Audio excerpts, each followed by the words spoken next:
Ladies and gentlemen, pay attention.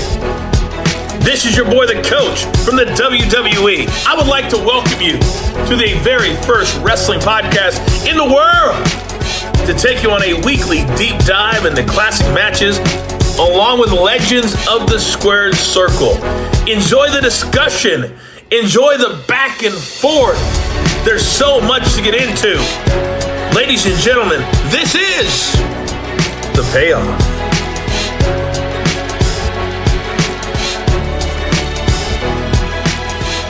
Welcome to an all-new episode of The Payoff. I'm Tom. That's Jeff. Jeff, how the hell are you doing? Oh, it's Mania week, baby. Like, I'm ready. I'm excited. Like, we got finally know what the full card is. We called it, 2 weeks ago, and we said, what's it going to end up? And 7 matches a night is exactly where they ended up. As of us recording, we still don't know what nights, but, it's WrestleMania week. I've cleared the calendar. I've told the wife to go out with her girlfriends. Like, I'm ordering some wings, and I'm going to be on the couch all day. What do you think of the card? I think it has shockingly come together. I think there's a lot of obvious matches. We can talk about it more during this match. We got a long match to go here, but I think that it has shockingly, to me, come together better, I think, than it should have. Not great, but it will be a good show. Yeah, I tend to agree with you. I actually think the card is fantastic. Solid build, but the actual card, fantastic. Yeah. And I got it pulled up so we can talk about it. Yep. Good. All right, we'll talk about it. Are you ready? Yeah, let's do this. All right, let's get into the build. Oh, it's time for the build. All right, so we're going back to WrestleMania 28.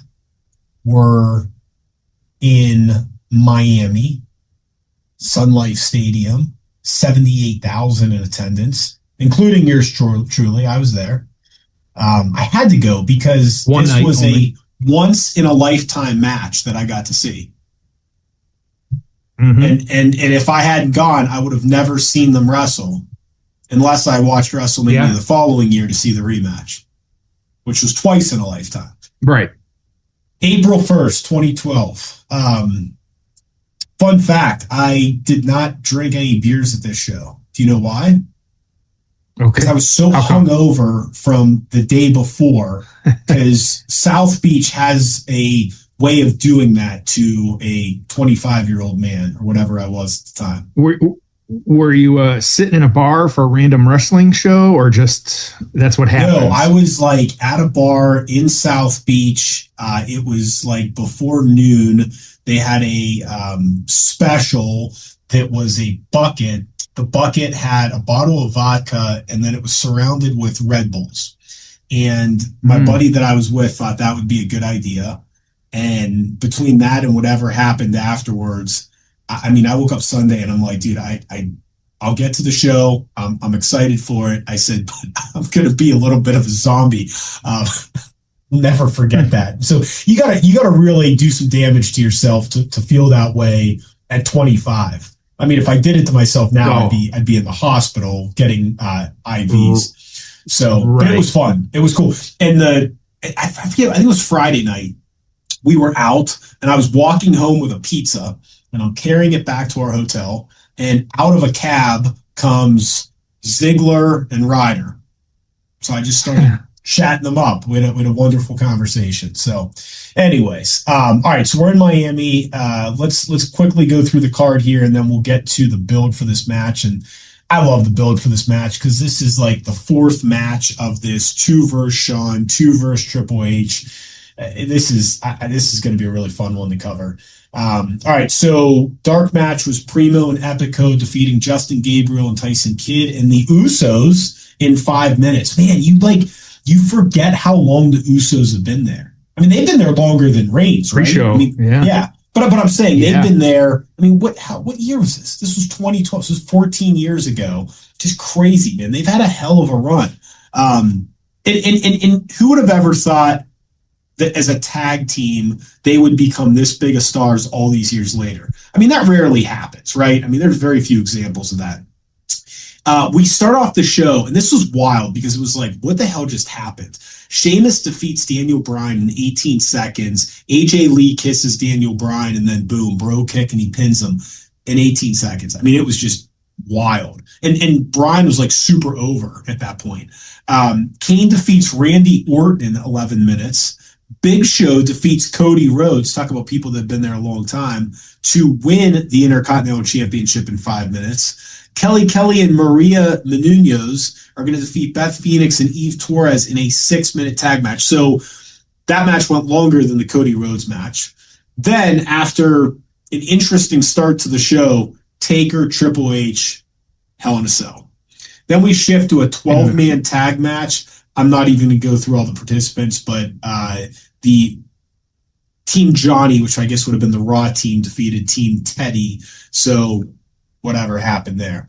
And then we had two matches to finish here that were pretty noteworthy. CM Punk, we're covering this match in a few weeks, right? I got to remember not to go through the whole card again. We'll skip that part. But CM Punk is going to retain via submission his WWE Championship against Chris Jericho, and then The Rock is going to defeat John Cena. So a good WrestleMania, not a great WrestleMania. Over to you in terms of the build. And this build could take you an hour to talk about. I know you'll give the Cliff Notes version, but what a build for this match, man. Yeah, and so, of course, the big piece, it's the streak. This is when the streak was still active. It was a big part and a big centerpiece of this whole thing. You know, this is when they had finally, we're past the point of them not making it a big deal. Like, it is finally a big deal at this point, but as they've always done until it actually happened, like Triple H was being framed as the man that could do it and actually end it. Of course, you had Shawn Michaels, who could not beat Undertaker at two of those previous WrestleManias, 25 and 26. And so while he had told Triple H, don't do this, that, you know, him being involved as a special guest referee added a whole other layer of that, of course, with DX and their history and just kind of having all that. And, you know, Triple H kind of presented Undertaker as like, he's old. Like, you know, that he needed to be put down, that, you know, he was past his prime. And so because of the nature of this and just how big of a deal it was, they decided to put this in a Hell in a Cell match. And so it was really you know, the streak in his history going up against Triple H, trying to dethrone him with, you know, literally the referee in his corner. So we got a long one here, but it should be I remember snippets of this one, but I'm expecting a pretty good match. Oh, me too. I mean, I remember live. It was in the category of Sean Taker, that good. So, all right, I'm looking forward to getting into this. We have 2 hours and 42 minutes left in the show. That's the timestamp. 2 hours and 42 minutes left. Jeff, are you ready? Let's do it. It's time for the payoff. Ho! It's time for the payoff. In this matchup have had so much of their legendary careers shaped and molded inside this structure. Dude, they're playing this song as the cage comes down. How badass is that? You got great shot, each other. Yeah. You got Sean as the ref. 19 of them. And we watch right now as this Hell in a Cell envelops these three superstars. Well, there's no doubt that same structure is morally corrupt. It awaits its victims here tonight. We're looking at them. The Undertaker. He's presented like giants, in the middle of the card. Appearances in Hell in a Cell. Well, you had to. The Undertaker has not won. You couldn't put this back to back with Rock's in it for sure. Right. He's won 6 in his career. Undertaker's been involved in 11, and here we go. And it's coming up in probably 25 minutes, but I don't know. Do you remember, like, they've called it the greatest false finish in history? Yeah. You need to look out for that. We're going to see it. Yeah, I'm excited. I saw it posted on Twitter this week, and I was like, I'm not even gonna click on it. I want to see it during this match. So we'll keep an eye out. I'll play the music. So did you catch this thing? So what was it? Reigns called Punk old, and apparently that's like the one thing you can't say about a wrestler. Did you catch that at all? So apparently, like, it's a big deal. Apparently, like, and of course they agreed to it ahead of time. But apparently, like, the way I understood it, they were like, the only thing that's ever off limits, the only thing you ever can't say in a promo, this has gone on for like decades, is you can't call a guy old. And I guess the idea was if the fans see, you know, this guy is being old, it hurts his ability to make money because people aren't going to take him seriously. So you can see where, like, isn't like an old school wrestling thing, even the old timers wouldn't want to be called old because, you know, they needed to continue to wrestle to pay their bills.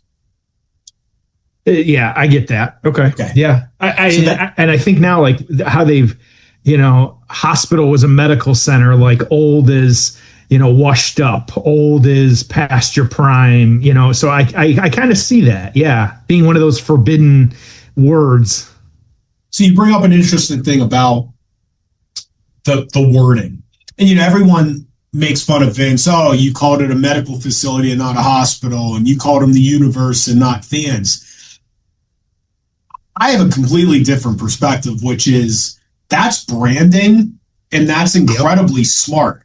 It may be annoying as an announcer. It may be annoying as a talent. It may be something you want to make fun of on Twitter.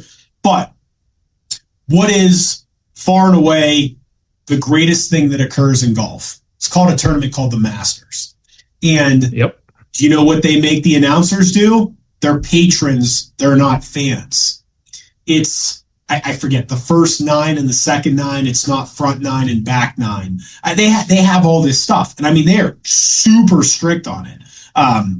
That's branding, and it works really, really well. So I think Vince was 100% right with all that stuff, and I would continue to lean into some of that vernacular. Do I think medical facilities over the top? Sure, but in their universe, that's what they wanted to refer to it to, and they wanted that consistency. Yep. Well, and I think too, like, what, you know, you talk about golf, we talk about this, like, who is the largest company on the planet that does the same exact thing and has for the day they were created is Disney. Yep. Like, you're not a staff member, you're not a worker, you're a cast member.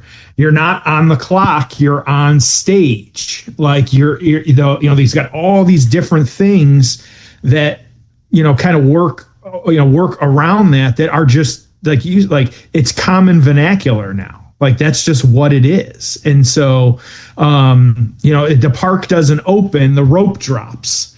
Like, there's all these different things of like how it works and kind of how it's talked about and all that. So yeah, I'm with you. Like, it did at a certain point because, you know, get a little cliche and funny because of just, you know, we all know better, but also, like, you know, looking at it from a kid's perspective, like you and I, like, I still right now don't fully understand Danhausen. You know, I didn't understand him when it was in AEW, but after his debut, he has gotten the largest pops on every show. He's one of the top 3 merch sellers right now. He's crossing over with like iSpeed Show and all that other stuff, and like having, you know, he's cursing all these random people. What was it just the other day on April Fools?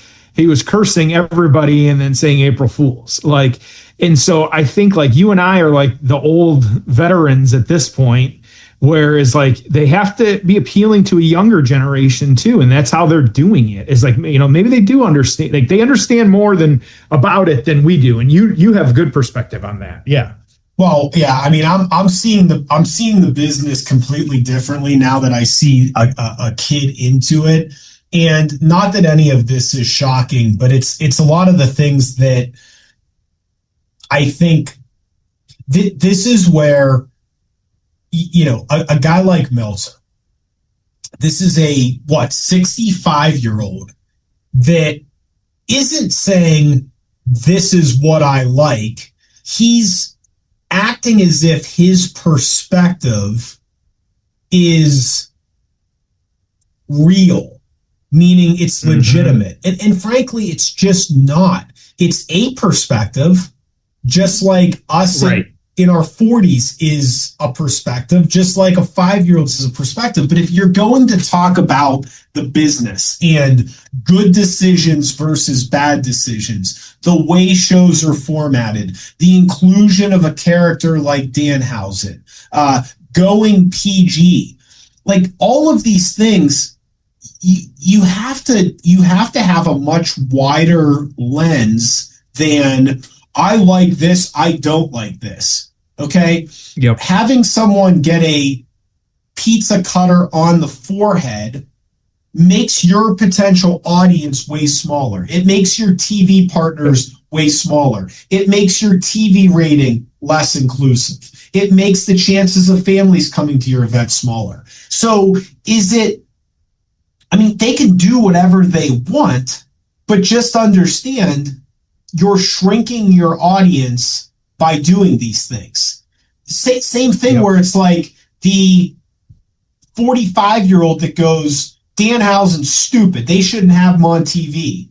Well, they are catering to a wide audience, and they have to give a variety of things. You can't, if you're only programming for one avatar, you're only programming for 45-year-olds who grew up watching the Attitude Era and think it's the greatest thing ever. Well, you're excluding 80% of the audience. You're excluding women. You're excluding kids. You just can't do it. So why do we have, Jeff, a 2-night WrestleMania? Why are there going to be 100,000 people there over the course of 2 nights? Why do they have a contract with ESPN/Disney? Do you know why? Because Vince McMahon many years ago said the future of this business is family friendly. And frankly, that's what got him to the dance in the 80s. The only reason we ever got Attitude Era, Blood and Guts, all that stuff was because that's what WCW was doing. And to stay in business, they had to offer something that would appeal to that demo of whatever it is, 18 to 34-year-olds. They did it. It worked. Yep. But long term, we want a network. We want big TV deals. We want to fill stadiums. You have to go more mainstream. You have to cater to a wider audience. So you have to keep that in mind when you're watching some of this stuff. And accept the fact that it's not all going to be programmed for you. The beauty of it is you have a fast forward button. So if you don't like women's wrestling, don't watch the women's matches. If you don't like the backstage promos, don't watch them. If you think The Miz is goofy, skip them. Just get to what you like. There's so much content out there. You don't have to watch Raw and SmackDown if you want. You can only watch the documentaries and the PLEs if you want to. Consume the product how you want. But you have to remember that when you're criticizing the product or you're talking factually about what is and isn't good. It's interesting too, because looking at the WrestleMania card, been a physical match at this point. Yeah, let's check in real quick. So, they've just beat each other up pretty good. A pretty cool back body drop off.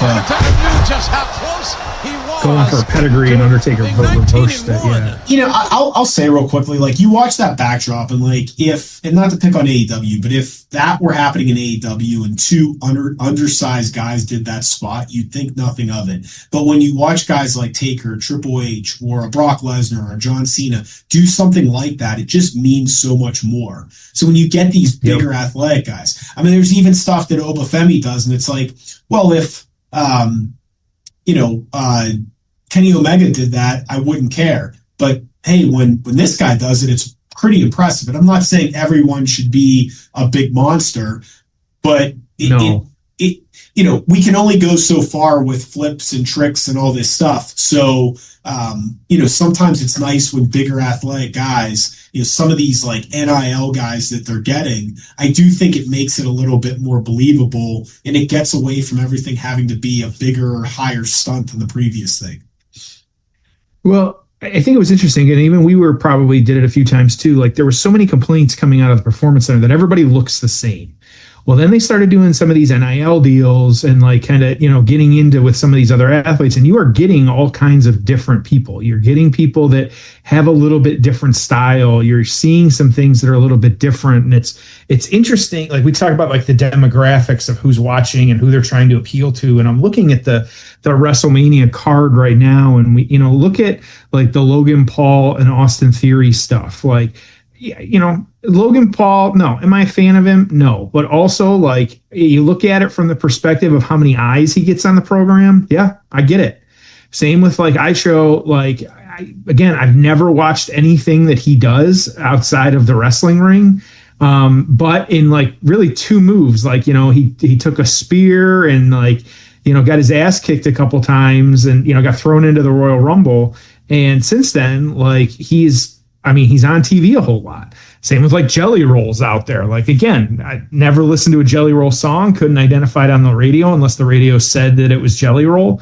But you're getting that appeal. And I think it's interesting looking at the WrestleMania card. It really does look like, they're trying to appeal to some different demographics on this one. Like, yeah, you and I are excited for Punk and Roman.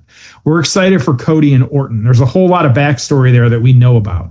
But like for younger people that are like into Obifema, like they get to see him take on this monster Brock Lesnar and they only know him as Brock Lesnar. Same with like Dominic being so over with the younger guys and taking on Finn Balor. I'm just glad Finn's finally got a spot on the card again. Like, it's good to see him out there and Penta. So I think that like there's like we've talked about in the past, there's something here for everybody. And if you're choosing to just completely shit on it because, there was no build and all this other stuff, it's like, yeah, would I have loved some more build to Gunther and Seth Rollins? Sure. But injuries totally screwed that over. Like maybe Braun will come back, but also like they're not rushing that. Like Breaker could be completely cleared right now. Fine, okay. But you can't, are you really complaining that Seth Rollins and Gunther isn't going to be a good match? Like, come on, like come off your fucking high horse. Well, you bring up a couple things. So, I know people don't like hearing this, but the reality is that these plans do change. Guys get hurt. I mean, things happen, and it has a ripple effect because it's like, okay, I mean, Seth got hurt, right? So then that's how Punk became champion. So you were probably getting like Seth Punk, maybe Hell in a Cell at WrestleMania. I don't know. That whole thing went sideways. Then you had like the whole Braun Breaker thing and whatever, was going to happen to him. And maybe it was him and Punk. I don't know. I mean, so now you've changed that main event. Did it affect Cody and Orton? I have no idea. Was this the original plan for Brock?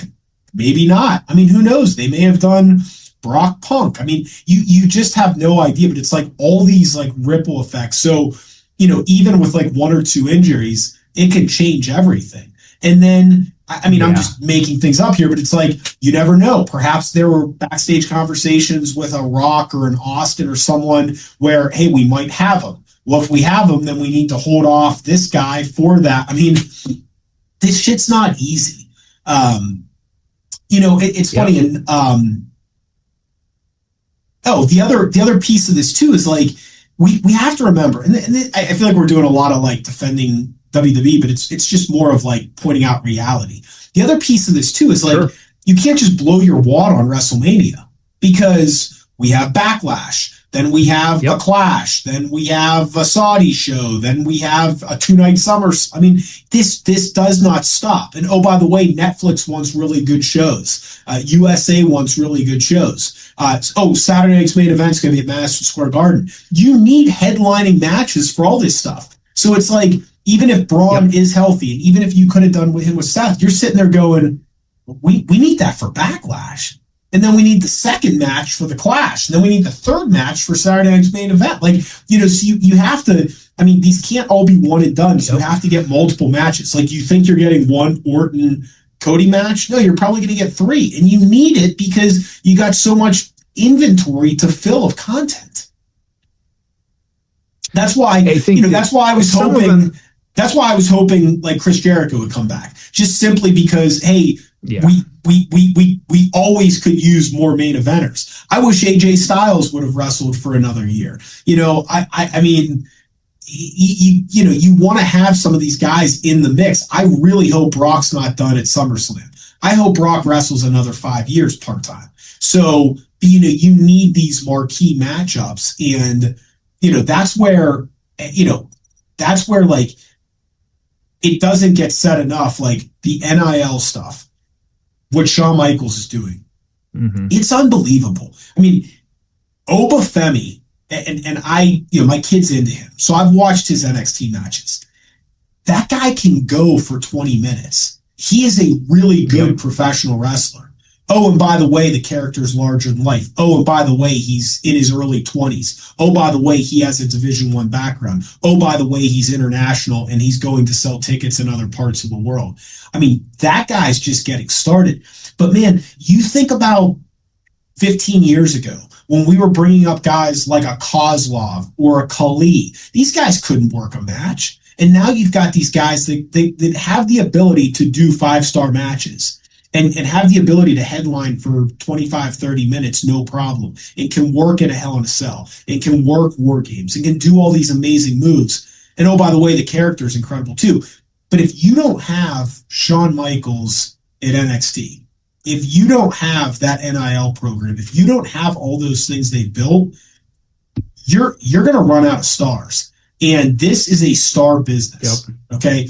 The reason that WrestleMania sells tickets is because of a handful of guys. It's Roman, it's Brock, it's Cody, it's Punk. I mean, there's a handful of guys. And if you don't keep replenishing that and have the next ones coming up, the business, it may not die, but, you know, we're not doing 2 nights of stadium shows anymore. So they're doing an incredible job with that. Yeah, right, it's interesting. In to what you said, like Backlash is the reason. So now hold on. So now Shawn Michaels. This is the part where Shawn Michaels is starting to get involved. It's like they pulled this off, but it's really hard to have a special guest referee in a 5-star match. That, you know, I mean, it's so we're now getting that, but they pulled this off because it could have been really messy and really clunky. Yeah, absolutely. It's crazy sledgehammer. Yep. It's crazy to see him. He's 2 years retired at this point. It's like, you know, he could still go out there and perform at this time. Oh yeah, it's like seeing Steve Austin. I mean, you know, WrestleMania 20. After Goldberg and Lesnar, I mean, he's doing stunners, and it's like but I mean, you just, it's tough for these guys, you know, and it probably takes so much to get prepared. To your point, Backlash is 3 weeks exactly after night 1 of Mania, and Saturday Night Main Event is 5 weeks after Mania, and then they don't really have. And then 7 weeks is the Clash in Italy. Jeez. So 60 days. Yeah, 60 days after WrestleMania, you've got 3 big shows. Backlash is in Tampa. That Saturday Night Main Event is returning to Fort Wayne, so they're making a big deal out of that. And then Clash in Italy is in Italy. So, and then they don't have much listed after that until SummerSlam, but you can't tell me they're not going to slate something in there. Like, so. Well, they have a Saturday night's main event at MSG prior to SummerSlam, Madison Square Garden. Yep. And that's tied in with Fanatics Fest. So they're going to load that up. And SummerSlam is 2 nights, and then it's Money in the Bank. Like it never ends. So we got Charles Robinson trying to get into the cage now to help out a little bit here, struggling with the lock. But yeah, it's that I mean that's the thing of wrestling. Like you could watch for 2-3 months and maybe not see something you like, but then come back in 2-3 months, it's a totally different show. Yes, I don't know if you saw that Cody was recently on a podcast and he said like, I'm not as big a fan of some of these longer builds. Like he would like to take on some new people, but that was his rationale. Not because he doesn't like long builds. He's like, I bet you he probably wants to get in the ring with Obafemi. Like he'd probably like to have a match with Penta. But, just kind of like Finn Balor. Like, yeah, I'd like to see some of those too. So my feelings on that are too bad, because you can't, and this is one of the things WWE I think does well, is they're not doing this, okay, we're going to load up Dynamite with 20 matches, we're going to have these big pay-per-views, we're going to shotgun everything. I mean, one of the things they've done really well with WWE is it's just easier to understand. Right now, Cody's conflict is with Orton. And I don't think diehards like that. I mean, if you are sitting down and you're watching every minute of Raw, every minute of SmackDown, you're watching them live, you're on Twitter talking wrestling as you're watching those, what percentage of your fan base does that represent? It's probably 10%. Okay? So you have to be able to explain this to a 5-year-old. You need to be able to explain this to someone that only watches PLEs. So I would not be using up all my matches, because I think the first time Cody wrestles Penta, it should be a big deal. It shouldn't be, oh, we're going to have him wrestle. I don't think the top stars should wrestle on TV very often. Okay? I don't think you should do all these matches. Like that. Yeah. I just think that here we go. Super kick. That's it. Streak's over! Streak's over! They got it! Oh, they haven't done it! It's not over! It's not over! The streak lives! And Michaels... Shawn Michaels has been calling this match. I mean, how good is that? He was going to ring the bell. Crazy. Take her out of it. And then he was put in the Hell's Gate. Michaels was put into a very tough position for Mr. WrestleMania to be in. His emotions overwhelming him. Watch this kick. Bam! Downtown. A slobber knocker. A sweet chin music. And then the pedigree. And somehow, amazingly, the Undertaker still lives. Look at this. The Undertaker will not die. I mean, unbelievable. I mean, you have the JR Lawler thing going. I mean, the dynamic of the three of these guys, just unbelievable. So good. So good. So I'd say too, a knock. Hey, I got one. A knock on Triple H has been his booking's too predictable. I would agree that there feels like there's too many brawls. It feels like it's too often. I get there's some repetition. My feeling though is there's going to be repetition no matter what, and you can't just switch out bookers every few months. I mean, there's only so many devices that you have available to you. So I do tend to agree it's a bit predictable, but I think it's easy to say that as an outsider, but it's like, well, I mean, I don't know. Maybe I'm wrong. Maybe they need to be more creative in their builds. But there are a lot of brawls. That's a big staple of this booking crew.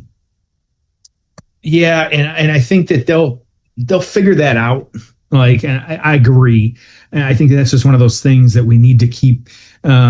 It's just what it is right now. Like, you don't have to like it, but like I said, in 3 months you might turn it on, and it's something totally different than what we're getting right now. So it does seem like behind the scenes there's a decent amount of turnover.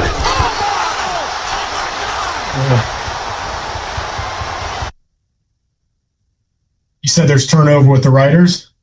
Turnover in the writers' room. We had Road Dogg just leave, so I think they're in kind of a weird kind of area there, or Brian James, whatever you want to call him. So I think there's some going on there. Do you know? They haven't really kind of fully. Part of the rumor was after the Unreal episodes and people not kind of listening to his ideas, they didn't want to be there anymore. But who knows? Like, I don't see that ever being a thing. Like, he's like, oh, you don't listen to my ideas or triple. I just don't believe that's the thing. And so, and it's not like he's saying the wrong thing, because who was it? Like, Bruce Pritchard caught so much shit for saying Chelsea Green's a mid-card star. Like, her job's to make bigger stars. Like, just one, he probably shouldn't have said that. But two, like, looking at it in a little bit of context, like, okay, if that's how he only ever views her, then okay, she's never going to get the push. So I don't know. I don't know. I heard the backlash first, then I watched it after, and I thought, yeah, but that's her role right now. Isn't that the Miz's role right now? Right, exactly. I mean, we're an ensemble cast, you know. I mean, there's people that are playing different roles, and I'd argue, you know, you just go out and you do a great job at whatever your role is. Not everyone's champion. Not everyone's in the main event picture. Chelsea Green, her and Matt Cardona are building their dream home. Okay, they're making millions of dollars. Okay, or maybe the two of them combined are making over $1 million. They're living their dreams. They're working together. You know, that part of it is I think wrestling fans often get more upset than the talent. We talked about this before. Yeah. I think it was with Sami Zayn or Kevin Owens. I'm like, dude, these guys are like in the main event picture. They're making, I don't know, guys like that $1 million, $2 million a year. Yep. They're living their dream. They're fine. So why aren't you fine about it? You know, why are you so mad? Why do we care? Like, I'm happy. Neither you or I have a room for all of our wrestling action figures like Matt Cardona has. Like, he has a specialty room. He's going to display all that shit. Like, good for him. Like, also, this is the thing. Like, why do we care? Like, we're not like we're not going to get to that point ever. Like, okay, like you honestly, and we've said this before. Are you honestly going to tell me that the Miz isn't perfectly happy with the role that he has right now? He's getting a paycheck. He's on TV occasionally. Like, yeah, he knows his best days of like storytelling are behind him, but also like doesn't mean that he's got bad times in front of him. Like, he's going to retire very happily, quietly after having just, you know, a match with somebody. Like, and I don't see him retiring anytime soon. And so, yeah, I mean, I still, you know, he's been around as long as some of these other people at this point. Who's been in the most Hell in a Cell matches? Who's been in the most? Yeah. Taker? Yep. I was going to say, that makes sense.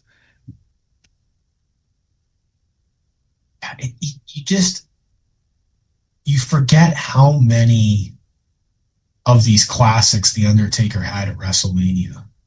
I mean, both Shawn matches, both Triple H matches. Punk was fantastic. Edge. I think the visuals of the Kane match, the Batista match was excellent. I like the Flair match. You know, Diesel match was solid. So Orton was very good. Henry was decent. I mean, there's some duds in there too, but Lesnar, I mean, AJ, I mean, they're just it's pretty incredible, man. I'm looking at here too, just to kind of give some perspective here. Randy, do you remember what year Randy Orton debuted on the main roster? 2002. So he's even older. And so, you know, 24 years at this point. And I don't think he wants to stop. He doesn't. He said, I mean, right? Like, he wants to keep going. The Miz debuted on Tough Enough in 2004 and then in SmackDown on 2006. So 20 years. Kofi Kingston, 2006, 20 years. Like, you've got all the, like, Natalia, 2007. Wow. Like, and so you've got some of these wrestlers that have been around. You know, Cena was on that list before last week, or, you know, a couple of weeks ago. But still, like, you know, it's wild to think about. Like, we've had these people in our lives for 20, 15 years, 25 years, 30 years. Like, yeah, Obafemi in his first year, we don't know what he's going to turn into, but the way they're presenting him in a way that he's going to be around. Like, he could be that next big guy. Like, Bray Wyatt was being posed to be that next big guy. It's like, you know, we have all these things that some of it is long form storytelling in 10 years. Like, you just never know what we will eventually get. It's probably way too early to do it, but I think Obafemi is going to be an insanely good heel. Yeah. If he has it in him, if he can pull off the character. But a guy that big, I mean, again, I think we're way too soon for it. But imagine if you put Heyman with him. Which I think will happen. I mean, Oba is a heel with the right mouthpiece would be incredible. Yep. Well, and Brock and Heyman have obviously been attached at the hip forever.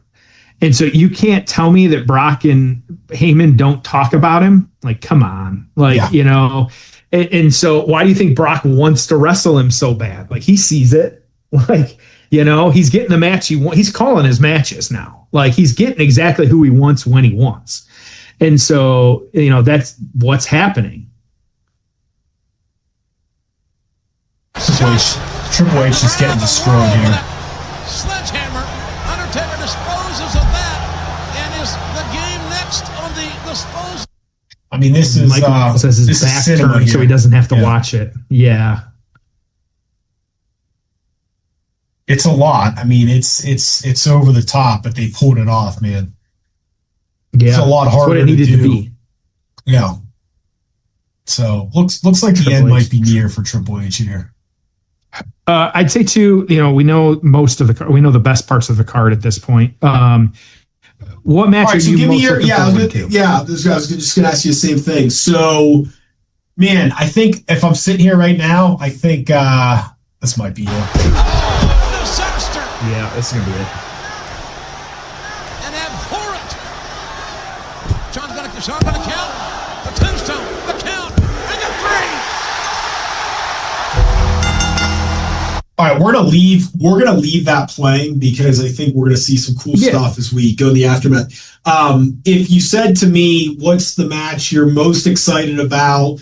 I would give you Oba Brock. What about you? Okay, yep. Oddly enough, I think Finn and Dominic could be a show stealer, and so for that kind of lower card. You know, Punk and Roman is going to feel old to me. I feel like you know, Roman's going to have to carry a little bit there.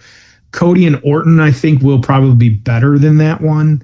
I'm with you. Oba and Brock Lesnar, this going back to the Big E days. Like, sometimes you just want to see big meaty man slapping meat, and that's exactly what we're going to get. Like, and there's nothing wrong with that. I think we're in for a just 12-minute war, which would be great. And I think Seth, I was going to say Seth and Gunther too. I think they realize the position they've been put in. So I think that one could be over the top too. Really well done because they're like, hey, you know, people aren't expecting anything. There's no build. Well, let's go on and put on a damn show. That's a great point. That's a great point. All right, let's get into the aftermath. Ho! It's time for the aftermath. All right, man. What'd you think? Just very good. Like, I had actually forgotten how good it was. They told just a fantastic story in the ring, which is where it should take place. Beat the hell out of each other. No blood. You know, and really not just Undertaker in Triple H, but also Shawn Michaels and telling that story. It's a great story. Well, yes, incredible. And how it ends and them walking up together, which we're about to see here in a minute, that to me makes it even better. It's just incredible. You knew it in the moment. You're like, it's funny. Like, I mean, I don't know if they called this match End of an Era or if they said it after. Oh, I mean, I guess there's a huge sign that now says End of an Era in it. But I mean, this was like, and I know these guys continue to wrestle, but this felt like, to me, this felt like kind of the end of my childhood wrestling. Mm-hmm. Yeah, I get that. I mean, dude, place just going nuts. Yeah, and this was Taker at this one. Wow. He eventually took on Punk at the following Mania, as we know. But yeah, he was gone for a very long time, though. Yeah. All right. What were the write-ups on this? I'm curious. Yeah. So what do we got here? So like we said, 20-0. That made sense. He eventually took on Punk. Triple H, though, continue to be that kind of on-screen authority as we know him now and all that other stuff. And having that. So like you said, it was considered the conclusion of a generation. It was really the last three of the Attitude Era, and so at this point, and so which was kind of cool. But getting that. So what do we got here? Best match. This one by almost 400 votes. It was very good.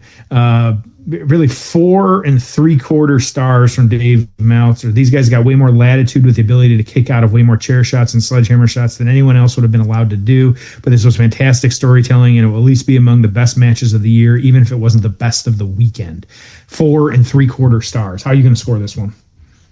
Payoff score is a 9.5 out of 10. Holy cow! Yep. Yeah, this is almost perfection here, man. The cinema, the cage coming down, them walking off together, the end of this 4-match sequence. I mean, just incredible. What about you?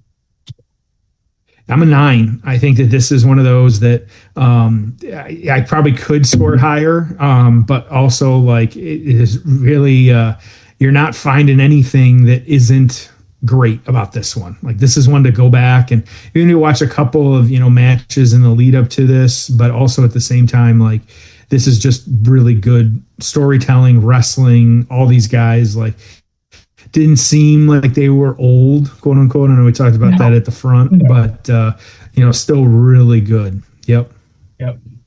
Cool. All right. What do we have next week? Good. We're staying on this show. We're covering the number 2 rated match on this show, CM Punk versus Chris Jericho. So we're going to stay right here. Okay, this was number 1 rated, and then that's number 2 rated? Yeah, so this one got a incredible 463 votes, and CM Punk and Jericho got 87, followed by Rock and Cena at 55. So, wow. A lot of votes on this one. So we're covering the best of WrestleMania 28. Incredible. All right. We'll see everyone next week on an all-new episode of The Payoff.